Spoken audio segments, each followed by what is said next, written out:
রিয়া মামনি, এবারে খেলা বন্ধ করো আর পড়তে বসো। ধাক্কা লেগে কিছু ভেঙে যেতে পারে। আমি খাবার বানিয়ে নিয়ে আসছি।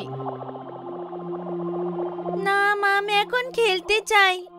এখানে নয়তো বাইরে গিয়ে খেলে নেব। আমি বললাম না এখন আর খেলা নয়, চলো পড়তে বসো। না, আমি এখন খেলতে চাই তো খেলতে চাই। অনেক জেদি হয়ে গেছো তুমি রিয়া। ঠিক আছে যাও, কিন্তু একটা শর্তে। প্রথম, যে তুমি ঘর থেকে দূরে যাবে না। আর দ্বিতীয়, কোনো অজানা লোক বা গাড়ি যদি গলিতে আসে তাহলে তখনই তুমি ঘরের ভেতরে চলে আসবে। বলো, প্রমিস করছো? আগে তুমি বলো যে তুমি এমন প্রমিস কেন করতে বলছো? কারণ বাচ্চা চুরি করা খারাপ লোকেরা শহরে ঘোরাঘুরি করছে, যারা লোভ দেখিয়ে বাচ্চাদের তুলে নিয়ে চলে যায়। সেজন্য তুমি প্রমিস করলে তবেই তোমাকে ঘরের বাইরে যেতে দেব। বলো, প্রমিস করবে কি না? প্রমিস।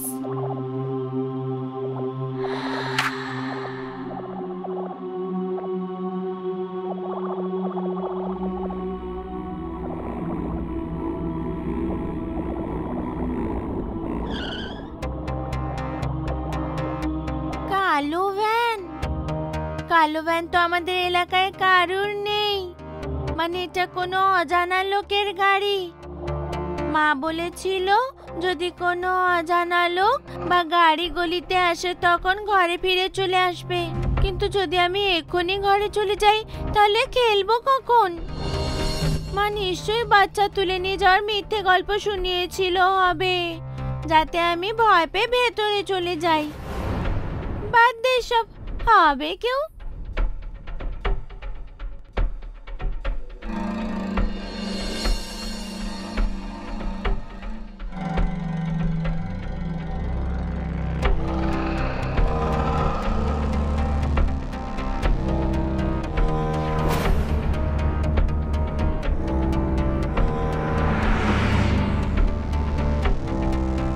কি মনে হয় তোর, কত পাওয়া যাবে এই মেয়েটার বদলে? আমি 10-12 বছরের মেয়ে, 2 লক্ষ তো নিশ্চয়ই পেয়ে যাব। মুন্না, কতদিন আর এই 2-3 লক্ষের পেছনে পড়ে থাকবো? এবার একটু অন্য কিছু করা যাক। একে বেশ্যালয় বেচার বদলে একে কোনো কারাপ্ট ডাক্তারকে বেচে দিই। কিডনি, চোখ, কান, লিভার মিলিয়ে অন্তত 10 লক্ষ তো সহজেই পাওয়া যায়। তুই কি করে জানলি? গত মাসে জেলে খোঁড়া গ্যাংয়ের লোককে মনে আছে? আব্দুল, সেই বলেছিল। কিন্তু কারাপ্ট ডাক্তারকে কোথায় খুঁজবো? তার সাথেই কথা বলবো। জোগাড় সেট করার জন্য 2 লক্ষ দিয়ে দেব।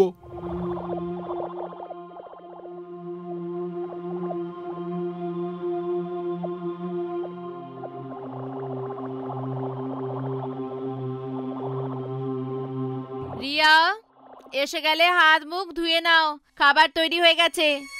এই মেয়েটাও না পড়াশোনায় একটু মন নেই, সব সময় খেলা আর খেলা।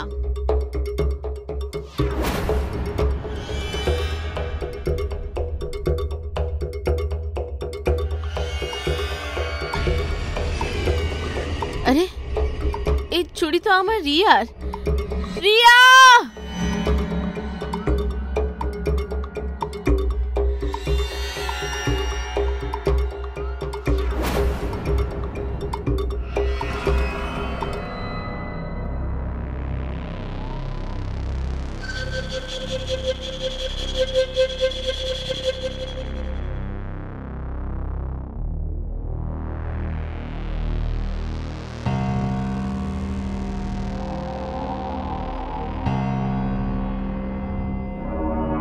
গাড়ি থামা, পেটটা হালকা করতে হবে।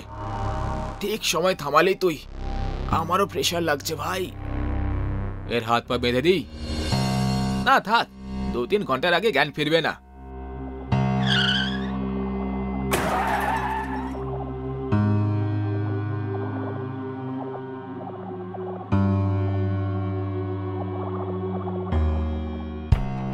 আরে ও পালিয়ে যাচ্ছে, ধর ওকে।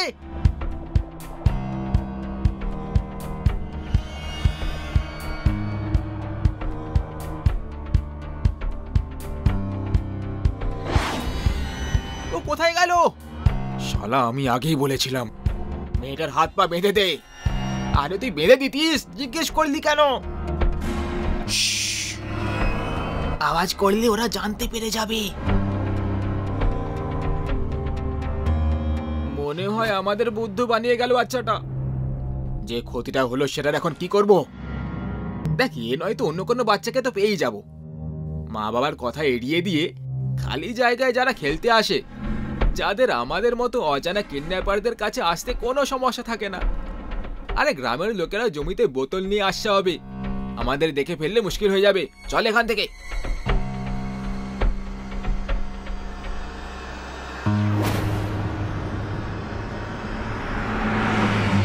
তুমি ঠিক আছো?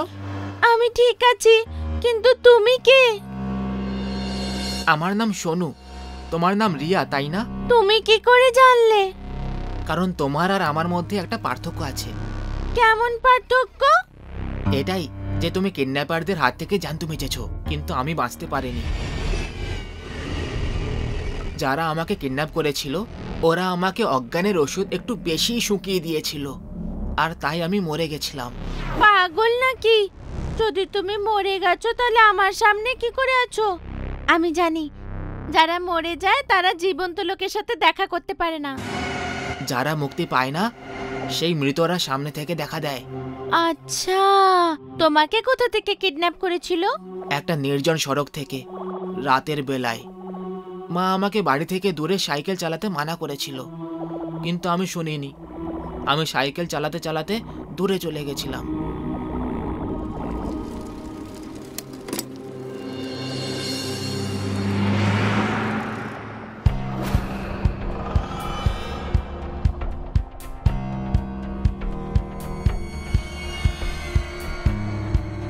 ভাই, বাচ্চা তো নিঃশ্বাসই নিচ্ছে না, এ তো মরে গেছে। শালা, তুই এইবারে অজ্ঞানের ওষুধ বেশি মিশিয়ে দিয়েছিলে হবে। এই মাসে 3 বার তুই একই ভুল করেছিস। এভাবেই চলতে থাকলে আমাদের ব্যবসা বন্ধ হয়ে যাবে একদিন। ফেলে দে ওকে বাইরে, আর সাইকেলটাও ফেলে দে।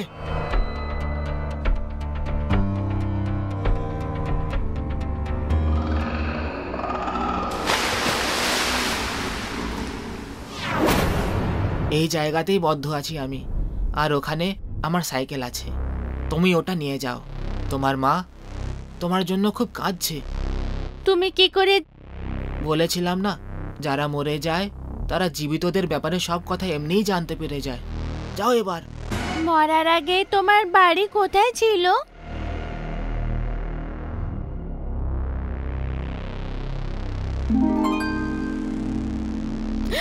কোথায় চলে গেল আমার মেয়ে? মা, রিয়া, তোকে কোথায় কোথায় খুঁজিনি আমি। সরি মা, এখন থেকে আমি তোমার সব কথা শুনবো আর তোমার শিক্ষা মেনে চলবো। ঠিক আছে রিয়া, ঠিক আছে, কিন্তু তুই কোথায় চলে গেছিলি? আমাকে কিডন্যাপ করে নিয়েছিল মা, কিন্তু সোনু আমাকে বাঁচিয়ে নিয়েছে। সোনু কে রিয়া? আপনি কে? আন্টি, আমি জানি সোনু কোথায় আছে।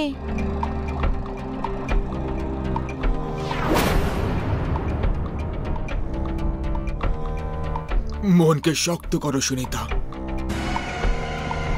সোনু, আমি তোমার কথা এড়িয়ে দিয়েছিলাম মা, আর এটা সেটারই শাস্তি যে আমি এত ভালো মায়ের থেকে আলাদা হয়ে গেলাম। কিন্তু আমি কথা দিচ্ছি পরের জন্মে কখনো মায়ের কথা এড়াবো না। না সকালে না রাত্রে ঘর থেকে দূরে খেলতে যাব না, আর না অজানা লোকেদের সাথে কথা বলবো। আমি সেখানেই যাব যেখানে আমি পুরোভাবে সুরক্ষিত থাকব।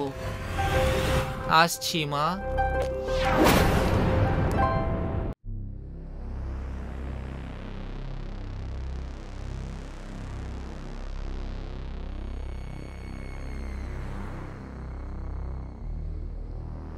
আরে বৌমা, সুধীর কি ফোন করেছিল? 2 দিন পরে দোল। ও অফিস থেকে ছুটি পেয়েছে? এখনো তো পাইনি মা, কিন্তু ও বসের সাথে কথা বলেছে।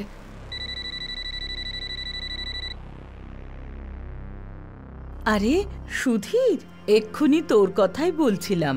কেমন আছিস বাবা? আমি ঠিক আছি মা। তোর ছুটির কি হলো? বৌমা বলছিল তুই নাকি ছুটি পাসনি। সেটাই বলার জন্য ফোন করেছি মা। অফিস থেকে কিছুতেই ছুটি পাচ্ছি না। আমি যেতে পারবো না মা, কিন্তু তুমি যদি চাও তো তুমি ভোপালে আমার কাছে চলে আসতে পারো। আমার কাছে আসার জন্য তোমার তো কারো কাছ থেকে ছুটি নেওয়ার দরকার নেই। আমি আমার বাড়ি ছেড়ে কোথাও যাব না। তবে হ্যাঁ, বৌমা যদি তোর কাছে যেতে চায় তাহলে ও যেতে পারে। ঠিক আছে, তোমার যেমন ইচ্ছে। আচ্ছা মা, আমার অফিস থেকে আমার এক বন্ধু মনোহর আজ সকালে মুম্বাইয়ে যাচ্ছে। আমি ওর হাতে তোমাদের সকলের জন্য কিছু গিফট পাঠিয়েছি, তুমি দেখে নিও। আর করুণাকেও ওর সাথে কালকে সন্ধ্যের ট্রেনে ভোপালে পাঠিয়ে দাও। আমি মনোহরকে বলে দিয়েছি। ঠিক আছে, পাঠিয়ে দেব। ও কি বলল মা? ও আমাদের দুজনকে ওখানে যেতে বলছে। আমি বারণ করে দিয়েছি, তবে তুমি চলে যাও। কাল ওর এক বন্ধু মনোহর মুম্বাই আসছে। কাল সন্ধেবেলা তুমি ওর সাথে ভোপালে বেরিয়ে যাও। বাড়ি পৌঁছে প্যাকিংটা করে রেখো। কিন্তু মা, আপনি এখানে একা? আরে তুমি আমার চিন্তা করো না, আমি সামলে নেব। তুমি যাও, ঘুরে এসো।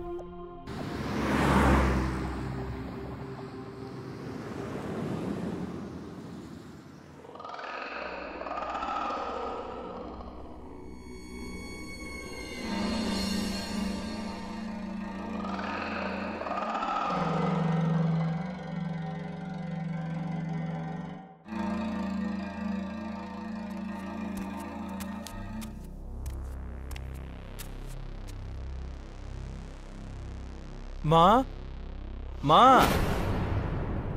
মা,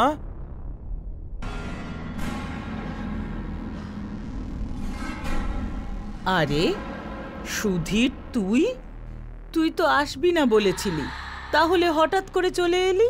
আসলে মা, লাস্ট মোমেন্টে বস ছুটি দিয়েছে, তাই চলে এলাম। করুণা কোথায় মা? করুণা, করুণা! মজা করছিস কেন? করুণা তো তোর সাথেই থাকবে। কিছুক্ষণ আগে মনোহর তোর বউকে তোর কাছে নিয়ে গেছে। না মা, ও তো কই আমার সাথে নেই। ভাবলাম মনোহরের আগে আমি পৌঁছে যাব, তাই আর আমি ওকে কল করিনি। এনিওয়েজ, আমি ওকে ফিরে আসার জন্য বলছি। প্রণাম মাসিমা। মনোহর, আরে তুই এখানে কি করছিস? আরে ভাই, আমার বস তাড়াতাড়ি ছুটি দিয়ে দিল আজ, তাইও আমি ফ্লাইটে করে চলে এলাম। আমি তোকেই ফোন করছিলাম তো। করুণা কোথায়? মানে আমি তো ওকেই নিতে এসেছি। মানে তুই করুণাকে নিয়ে যাসনি? না, কি হয়েছে? মা, করুণা তাহলে কার সাথে ভোপাল গেল? সুধীর, কোনো গন্ডগোল আছে, তাড়াতাড়ি দয়াকে ফোন কর। হ্যালো দয়া, সুদীপ বলছি।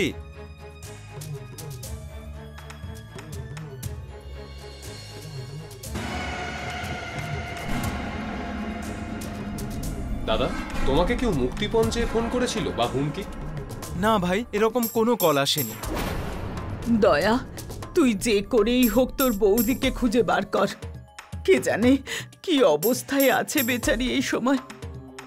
চিন্তা করো না তুমি মা, আমি তোমার বৌমাকে সম্পূর্ণ সুস্থভাবে বাড়িতে নিয়ে আসব। কিন্তু তোমরা কি ওই লোকটাকে একবারও দেখলে চিনতে পারবে, যে নকল মনোহর সেজে এসেছিল? ও যদি একবার সামনে আসে চিনতে পারবো আমি। মা, তুমি কি বৌদিকে এই কথাটা বলেছিলে যে মনোহর দাদার সাথে ভোপাল যেতে হবে? হ্যাঁ বলেছিলাম, তবে যখন তুমি এই কথাটা বৌদিকে বলেছিলে সেই সময় আরও কেউ ওখানে উপস্থিত ছিল নাকি? হ্যাঁ ছিল তো, সোহম ছিল। না মা, সোহন দাদা নয়, তাছাড়া আরো কেউ। দাদা এই কাজ করতেই পারে না। আমাকে বিশ্বাস করার জন্য ধন্যবাদ দয়া। ইটস ওকে দাদা। আরে দয়া, ওকে ছেড়ো না, ভালো করে ওকে জিজ্ঞাসাবাদ করো। আমি আগেও দেখেছি অনেক, যে এরকম সমস্যায় বাড়ির কাজের লোকেদেরই হাত থাকে। মনোহর দা, সোহন দাদা বাড়ির কাজের লোক নয়, বড় ভাইয়ের সমান। এনিওয়েজ মা, নকল মনোহর যে গিফট এনেছিল সেটা দেখাও তো। দাঁড়া, এক্ষুনি আনছি।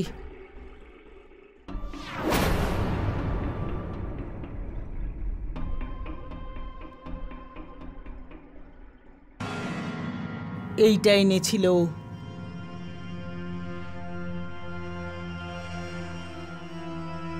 এই শাড়িটা আপনার দোকান থেকেই নেওয়া হয়েছে, তাই এতে যে কুপনের নাম্বারটা আছে তাতে 5,000 টাকার প্রাইজ মানি অ্যানাউন্স করে সমস্ত কাস্টমারের মোবাইলে একটা হোয়াটসঅ্যাপ করে দিন, বুঝলেন? কেউ যদি এই প্রাইজটা নিতে আসে তাহলে আমায় ইশারা করবেন।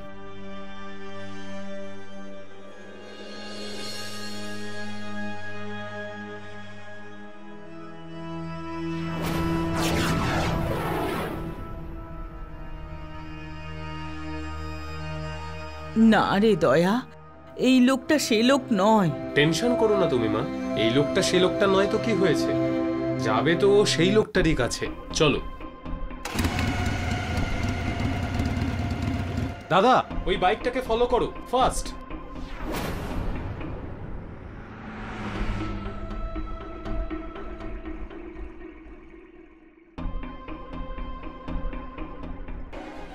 দয়া, এটাই সেই লোকটা যে মনোহরের পরিচয় দিয়ে বৌমাকে নিয়ে গেছে। পেয়ে গেছেন পুরস্কারের টাকা? প্রাইজ তো এবার আমি তোকে দেব কাল্লু মামা। আরে কে রে তুই? তোর বাবা, ইন্সপেক্টর দয়া। বল, কোথায় আছে করুণা বৌদি? সোজা কথায় বলবি নাকি? না স্যার, আমি সবই বলছি, দয়া করে গুলি চালাবেন না, আমি ওকে বেঁচে দিয়েছি। তুই কিভাবে জানতে পারলি যে মনোহর বৌদিকে নিতে আসছে? কে যুক্ত আছে তোর সাথে? আর কেউ নেই স্যার, কাল যখন মাসিমা মার্কেটের ওনার বৌমার সঙ্গে কথা বলছিলেন তখন আমি ওখানেই দাঁড়িয়েছিলাম। আমি সবকিছু শুনেনি আর টাকার লোভে আপনার বৌদিকে কিডন্যাপ করে নিই। কোথায় বিক্রি করেছিস ওকে তুই? Gurgaon West parking house, flat number 10।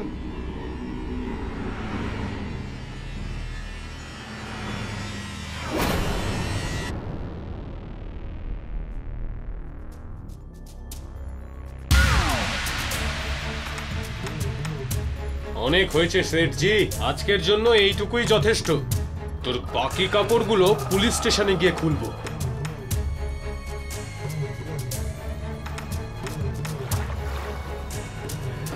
ভয় পেও না বৌদি, আমরা চলে এসেছি। থ্যাংক ইউ দয়া, তুই আমার বৌমাকে প্রাণে বাঁচালি। কি মা, তুমিও না? আমি তোমার বৌমার নয়, আমার বৌদির জীবন বাঁচিয়েছি। যদি না বাঁচাতাম তাহলে বৌদির হাতের চা, পকোড়া আর পরোটা খেতাম কিভাবে আমি? দাদার কথা জানি না, কিন্তু এত ভয়ঙ্কর রিস্ক আমি তো নিতে পারতাম না।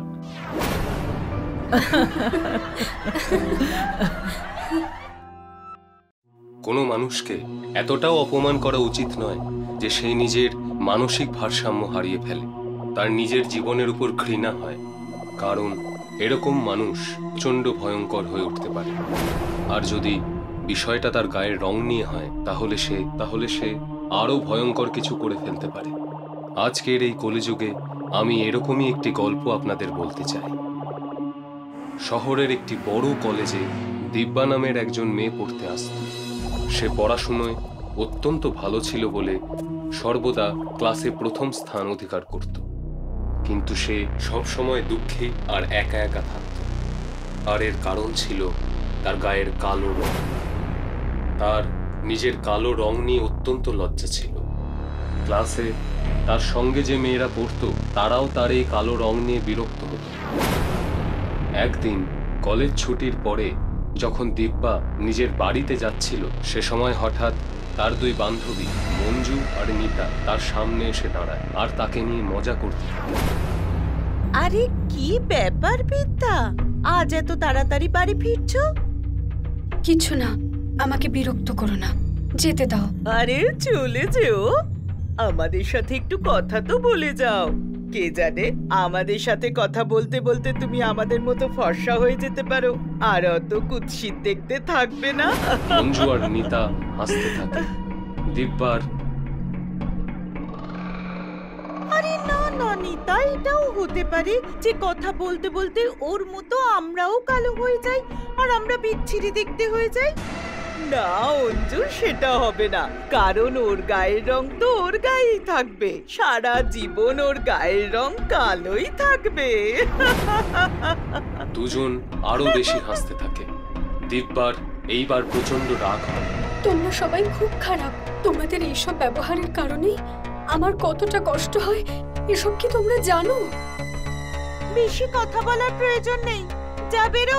বেশি জ্ঞান দিতে এসেছেন আমাদের। ঠিকই বলেছো, কাল ভালো করে সাবান দিয়ে রগড়ে রগড়ে চান করো, হয়তো তোমার কালো রং একটু কমতে পারে। তারা আরো বেশি করে হাসতে থাকে। দিব্যা মাথা নিচু করে ওখান থেকে চলে আসে।